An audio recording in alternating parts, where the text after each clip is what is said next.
Welcome to my channel Bharati's kitchen. আজকে আমি এই ছোট চিংড়ি দিয়ে একটা রেসিপি বানাবো, দেখে নাও এর মধ্যে আমি কি কি দিচ্ছি। প্রথমে চিংড়ি মাছে লবণ দিয়ে দিচ্ছি, হলুদ দিয়ে দিচ্ছি। আমি এবার এটাকে মেখে নেব, মেখে ভেজে ফেলবো।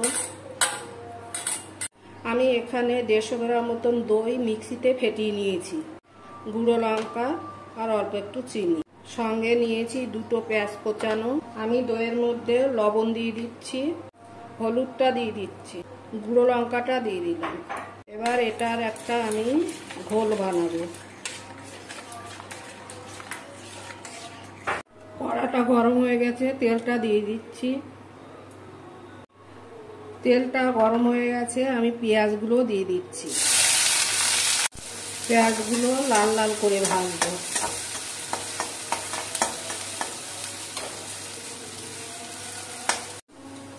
পেঁয়াজটাকে আমি অনেকটা ব্রেস্তার পেঁয়াজের মতন ভেজে নেব। পেঁয়াজটা আমার হয়ে গেছে, চিংড়ি মাছগুলো দিয়ে দিচ্ছি। চিংড়ি মাছগুলো একটু ভেজে নেব, বেশিক্ষণ ভাজবো না।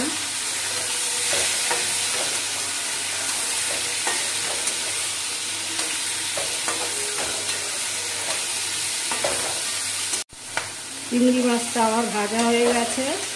এবার আমি দইয়ের মিক্সচারটা দিয়ে দেব। আমি দইটা দিয়ে দিচ্ছি।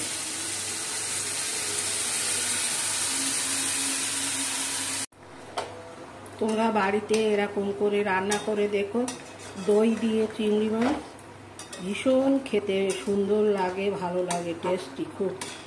দেখো কত সুন্দর হয়েছে কালারটা।